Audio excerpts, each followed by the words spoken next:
¿Qué podemos ver? Ah, miren, subió video Damián Cook de Rodrigo. Apoyo. Apollini. Yo banco, ¿eh? El 24 de mayo de 1973, Eduardo Pichín Bueno y Beatriz Solave recibieron a su primer hijo varón. Aunque faltaba tiempo para que todo el país lo conociera, desde chico ya se hacía notar. La música era parte constante en la vida de la familia Bueno. El Jardín solía subirse a las mesas a hacer shows ficticios para sus compañeros. Y es que tan solo a los 2 años fue invitado por La Mona a participar en el programa Fiesta de A la Cuarteto. mierda. Sin embargo, su padre no estaba del todo convencido de que Rodrigo dedicara su vida a la música. Para Beatriz Olave, en cambio, el niño tenía todo para ser una estrella. Pidió por favor que lo anotaran en clases de canto porque de otro modo le sería imposible dar clases. Al mismo tiempo, Rodrigo comenzó a organizar a sus amigos del barrio para formar su primera banda. Con solo 5 años, participó Y en su empezaron a primer violar a álbum las chicas del titulado barrio. Disco Mira. Sol. Aún siendo un niño, Rodrigo se subió a escenarios a acompañar a Damián Cook. varios artistas que veían su talento en bruto. No le tenía miedo a nada y quería seguir ascendiendo. Y en las bailantas de Córdoba... ¿La vieron a la serie de empezaba a esto? correr el rumor de que el hijo de Pichín Bueno cantaba bien. A los 12 años, cuando la mayoría empezó a correr de los rumor de que el chicos hijo de se Pichín preparaban Bueno para comenzar violaba el colegio menores. secundario, quiso dejar la escuela y presentarse a un casting que buscaba al próximo cantante del grupo Manto Negro. Y si bien quedó seleccionado,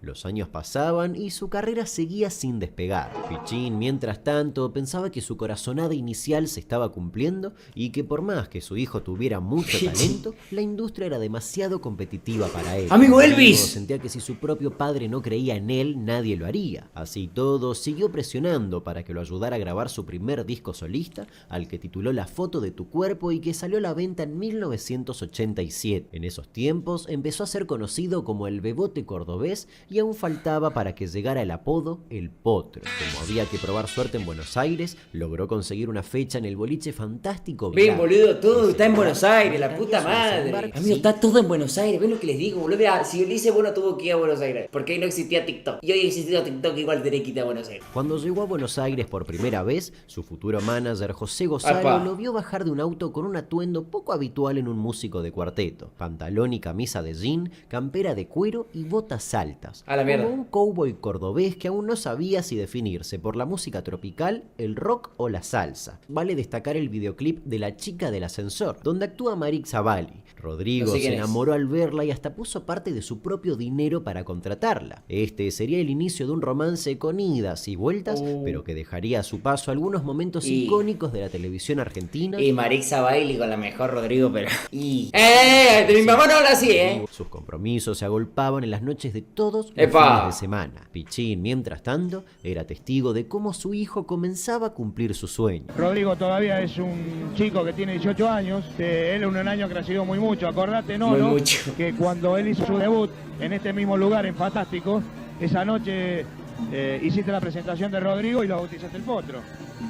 Pero el 25 de julio de 1994, mientras Rodrigo esperaba para subir al escenario volveme del 18 lo boliche banco, Joya de Fiorito, Ve la cara de matón que tiene este culiao, qué carajo. su papá acababa de descompensarse. Rodrigo salió corriendo y llegó con los segundos contados. Lo abrazó y Pichín, de apenas 46 años Opa. y víctima de un ataque cardíaco, murió en sus brazos. Algo No, en lo que coincidía Gil. prácticamente todo el entorno del músico fue que ese momento lo quebró por completo y que hasta pudo ser el final de su incipiente carrera. Rodrigo quiso tomarse un tiempo, volvió a Córdoba y quedó sumido en un duelo que muchos calificaron abiertamente como depresión. En 1995, Rodrigo había grabado el disco Sabroso, en el que parecía querer dar un timonazo a su carrera e ir por el lado de los ritmos más urbanos. Había que apuntar directamente a ese género tan cordobés que tenía todo para explotar en una Buenos Aires impredecible de fin de siglo. Y hacia ahí fue. El momento en que la popularidad de Rodrigo se disparó definitivamente coincidió con el lanzamiento en 1996 del disco Lo mejor del amor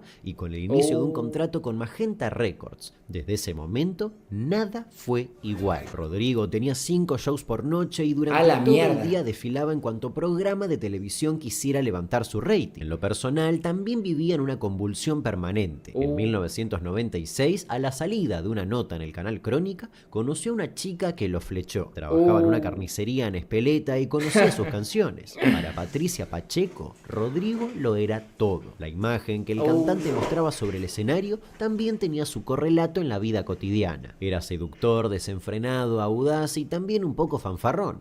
Mientras guacho yo, literally me. Rodrigo también formalizó su noviazgo con Pacheco. La llenó de huesos. Bueno, su primer y único. Y la llenó de... ¿Vieron que igual el cantante Ulises Bueno es hermano de este? ¿La tenían esa? Yo no sabía eso. O sea, por más que tenga el mismo apellido, para mí, yo dije, ¿qué voy a saber? Para mí yo lo conocía como el Potro Rodrigo, ¿me entendés? Yo no sabía que era Rodrigo Bueno. Pero la sobreexposición le empezaba a pasar factura. Rodrigo había diversificado los canales de venta e inundado el mercado con un producto musical que era la gallina de los huevos de oro de la industria musical de ese momento. No solo se podían comprar en las disquerías, sino que también se podían conseguir en los kioscos de diarios y revistas. El cuarteto, originalmente surgido en los años 40, había desbordado Córdoba para difundirse en las radios de todo el país y el público ya no era el de aquellos obreros e hijos de inmigrantes, sino también la clase media porteña. Había logrado algo que ni el mayor astro del género, su amigo La Mona Jiménez, había logrado con semejante impacto.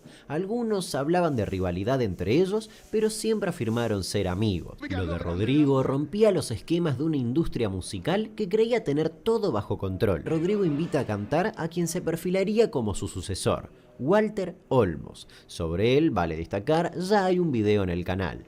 Venga, pollo mío.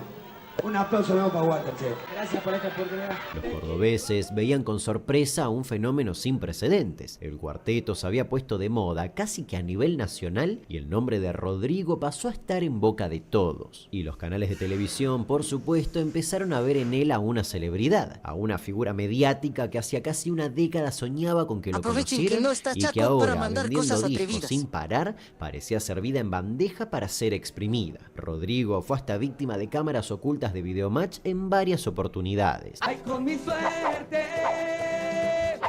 ¡Mi actual esposa! ¡Esto es una joda para Videomatch! Pero él quería dejar las cosas en claro. No se consideraba un fenómeno del momento o una moda, sino un músico que se había cocinado a fuego lento y que sabía lo que estaba haciendo. Rodrigo no quería ser considerado un producto, sino un artista. Cuando la vi por primera vez esa biografía me impresionó tanto que un tipo de 26 pirulos le haya pasado todo lo que te pasó a vos. ¿Hasta dónde querés llegar vos? Yo no sé hasta cuándo voy a durar. ¿Vos hasta cuándo va a durar con este programa? Yo mucho, seguro. Y bueno. Porque creo que voy despacito, porque lo voy a hacer. Yo también, yo hace 10 años, yo no soy un fenómeno. Yo hace 10 años que estoy en Buenos Aires. Pero no vas despacito. Y que los medios te aprovecharon y te sacaron jugo. ¿Vos sos consciente de eso? Yo creo que es un trabajo y es recíproco, es ida y vuelta esto. Qué metepúa que era la tele antes, ¿no? Hasta ahora igual, ¿no? Pero yo siento que antes eran mucho más mala leche, boludo. Todavía quedan algunos que son así. Pero antes, boludo, tenías que ser como él, como Maradona. Tipo gente así que se le plantea a los periodistas, no había muchas. Por eso también son hoy en día íconos, ¿no? Tenés que ser así, muy elocuente, boludo, para responder, culeado. Por 5 o 10 pesos que hay gente que paga una entrada, creo que se lleva un momento de felicidad muy grande. Boludo, 10 pesos en esa época, ¿cuánto será de hoy en día? ¿10 lucas? No, más, boludo. Amigos, deben como 100 lucas, capaz. Literal. 100 lucas de hoy en día, ¿o no? Tranquilamente. Un último destello de felicidad plena cuando en junio de ese año conoció a Diego Armando Maradona. Rodrigo venía cantando La mano de Dios y el 10 quería conocerlo en persona. En una emisión del programa Versus, lo acompañaron a Cuba para visitar al jugador y ahí se dio uno de los momentos más icónicos de la televisión de fin de siglo.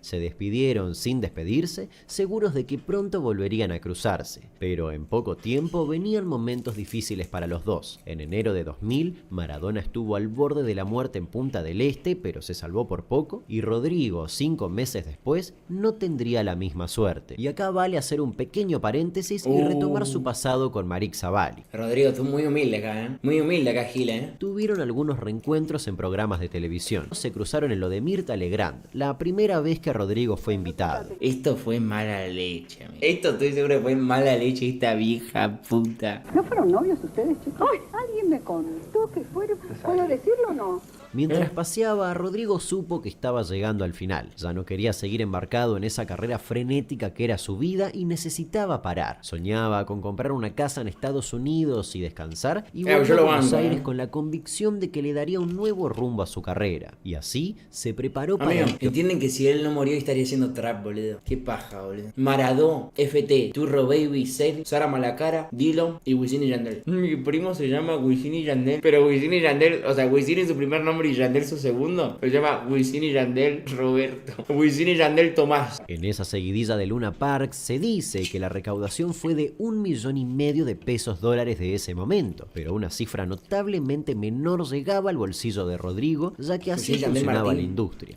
Igual las disqueras siempre fueron así, y siguen siendo así. Durante mayo del 2000 realizó 2 notas importantes. Primero con Mirtha Legrand. Amigo, hoy en día entienden que va Emilia Merne, va a la cocina esa. Va a la cena. Sí, Mirtha en esa época, pero a pelo, a peluche. Y así llegamos al 23 de junio de 2000, cuando Rodrigo fue a los estudios de Canal 13 para dar la que sería su última nota, con Jorge Ginsburg en el ciclo La Biblia y el Calefón. El programa no era en vivo y saldría al aire una semana después. Luego, pasadas las 10 de la noche y junto a Gonzalo, fueron a cenar a la parrilla del Corralón, donde se encontró con su ex y su hijo. También se sumó Fernando Olmedo, amigo, es que parece escrito, guacho, qué carajo. Y Nacho Goano, que estaba grabando para el programa El Rayo. Subo al escenario y cantamos a las 8:40. Bueno, listo. Listo, arriba. Todos juntos partieron al boliche Escándalo en La Plata, para uno de los shows planificados en aquella larga noche que recién comenzaba. Antes de subir al escenario, Rodrigo dio su última entrevista. Al fin de año lo replanteamos. No sé, vamos a ver si llegamos a fin de año. Luego de más de 1 hora y media de show, todos volvieron a subir al auto. La idea era volver a descansar, pero algo pasó en el trayecto que cambió la historia para siempre. Gacho. Al vehículo, además, subieron Jorge Moreno y Alberto Pereira. La Ford Explorer Sub roja, manejada por Rodrigo, avanzaba por la autopista Buenos Aires-La Plata cuando otra camioneta de color blanco la rozó. Acababan de pasar un peaje y por un momento Pacheco temió que terminaran volcando, ya que el vehículo de Rodrigo había vibrado, a punto de perder el control. En esos últimos segundos, según el relato de Pacheco, Rodrigo apretó el acelerador con el objetivo de alcanzar a la camioneta blanca. Ella viajaba en el asiento de copiloto y al ver la situación, tomó a su hijo en brazos, que hasta ese momento estaba en el asiento trasero, se hizo una bolita en el asiento, abrazó al niño y cerró los ojos. Todo pasó en segundos. La camioneta roja finalmente perdió el control y chocó a toda velocidad con el guardarraíl y se destrozó. Rodrigo, que no llevaba cinturón de seguridad, salió disparado y al caer sobre el pavimento murió al instante. Él no fue el único en morir aquella noche, aunque acaparó todos los titulares de los medios. También falleció, aunque unas horas más tarde, Fernando Olmedo, que llegó al hospital Evita Pueblo con fuertes traumatismos de tórax y abdomen. Si bien intentaron estabilizarlo, ya no había vuelta atrás. La noticia de que Rodrigo había muerto se convirtió rápidamente en un suceso nacional. La tragedia que nadie esperaba, pero que de algún modo parecía anunciada. Esa vida desenfrenada, el éxito arrollador, el dinero que corría sin parar y los compromisos encadenados en shows sucesivos en una misma noche tomaron de pronto un sentido oscuro. Todo el entorno de Rodrigo saltó rápidamente a los medios y se convirtieron en personajes de una televisión caracterizada por el amarillismo. La gente todavía no reacciona con lo que pasó. Rodrigo ya ha dejado de ser un ídolo popular para transformarse en un mito. ¡Mi amor! Se habló de consumos problemáticos, de negligencia y hasta de un complot para asesinar a Rodrigo y hacerlo pasar por un accidente. Y mientras todos desfilaban por el medio, en el edificio de la Municipalidad de Lanús se preparaba un velorio que prometía ser eterno. Rodrigo tenía un recital pautado en el microestadio de Lanús, pero cuando el accidente puso un abrupto final a su vida, el entonces intendente de ese distrito, Manolo Quindimil, ofreció el predio municipal para el último adiós. De la Municipalidad de Lanús, de cuyo subsuelo están siendo ya velados desde hace unos 40 minutos los restos, la cantidad de gente, Rodrigo. Durante las 18 horas que duró la ceremonia, pasaron desde Diego Armando Maradona, que viajó especialmente a Argentina para despedirlo, hasta Susana Jiménez, pasando por la Mona Jiménez, Marcelo Tinelli, Walter Olmos y la Tota Santillán, histórico conductor y difusor de la movida tropical. Yo no tenía pensado volver a Buenos Aires hasta fin de año, pero esto me lleva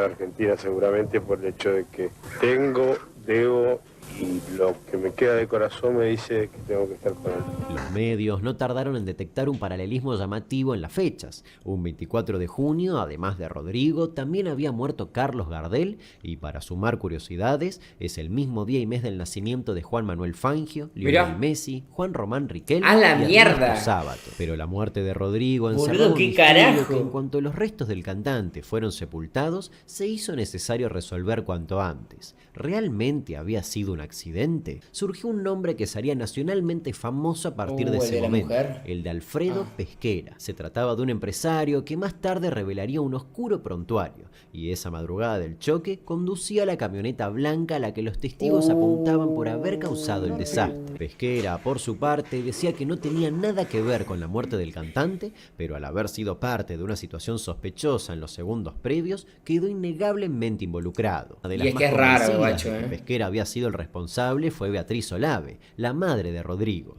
que por ese tiempo se convirtió en una invitada habitual de todos los programas de televisión. Ella estaba segura de que el empresario había encerrado la camioneta de su hijo adrede, pero también sospechaba que tenía los medios económicos para salir airoso del juicio. Mientras la investigación avanzaba, el contexto sociopolítico en el país iba en caída libre. La crisis económica llegó a su punto de quiebre el 19 de diciembre de 2001, exactamente el mismo día en que se definía si Pesquera era culpable o no de la muerte de Rodrigo. La misma noche en que las protestas eran reprimidas en las calles y ocurrían saqueos, el Tribunal Oral número 2 de Quilmes concluyó que el choque fue producto de la imprudencia y temeridad de Rodrigo al volante y que Pesquera era inocente. La fiscal María Cristina Díaz había pedido que fuera condenado a 13 años de prisión, pero el tribunal lo terminó absolviendo. Pero vale destacar que el derrotero de Pesquera en los medios y en la justicia no terminó ahí. Volvió a hacer noticia por investigaciones de fraude, pero todo tomó otro tono cuando en 2013 la justicia ordenó su captura nacional e internacional por un crimen ocurrido el 7 de junio en Villa Ortúzar. La muerte del financista Miguel Ángel Grafigna apuntaba directamente a él como autor material del tiro fulminante. 3 días antes de la Navidad de ese año, Pesquera fue encontrado muerto en el asiento delantero de una camioneta BMW X6 estacionada a 30 metros de su casa en el barrio de Saavedra. Ella sigue convencida de que Pesquera quiso matarlo, pero no sabe por qué. Y aunque la teoría de una muerte accidental se impuso como la hipótesis oficial, siempre sobrevolaron dudas y algunos rumores inquietantes. En 2022, el ex CEO de Magenta Discos, Pablo Ceccarelli, puso en palabras la retorcida posibilidad de que no hubiese sido un accidente. Sostuvo que Rodrigo fue asesinado e involucró nada menos que a los dueños de la discográfica en la que forjó su éxito. Concretamente, el empresario apuntó a los hermanos Kirovsky y detalló que tenían un conflicto con Gonzalo, el representante de Rodrigo. Según esta teoría, si Rodrigo era un éxito arrasador estando vivo, más lo sería si moría en la cúspide de su fama. Y es en parte cierto porque después de su muerte, la venta de sus discos se disparó. 10 millones de copias en tan solo un mes, según el propio Ceccarelli. El contrato que había firmado Rodrigo y que evidentemente ya le pesaba, implicaba que él apenas percibiera un 1% del 80% de las ganancias y que cedería la propiedad intelectual. En otras palabras, Rodrigo era un producto comercial en toda ley. Y aunque las pruebas contra los hermanos Kirovsky, Ceccarelli está convencido de que existía una trama de complicidades que hicieron posible el plan para asesinar a Rodrigo y que incluyó una mafia compuesta por empresarios y policías. Y yo me voy más por esa. Con el tiempo, la situación quedó en la nada, generando una duda difusa e incómoda que todavía persiste. Es innegable que sigue marcando el pulso de la música popular. Su hermano Ulises Bueno supo forjar una carrera propia, siguiendo en parte el camino que abrió su hermano. Ramiro, su hijo, dio muchas notas homenajeando a su padre. Rodrigo, como toda celebridad que murió en el pico de su carrera, estaba destinado a convertirse en una leyenda. Amigo, y si muero en el pico de mi carrera, Gil, ojalá sea siendo top 25, una cosa así. Yo creo que peor es morir sin tocar el pic. No, guacho, la puta madre, ahora me preocupé, boludo. Llegar al top 1, amigo, ¿te imaginas tipo de la emoción muero ahí en el momento? No, sería un montón, Gil.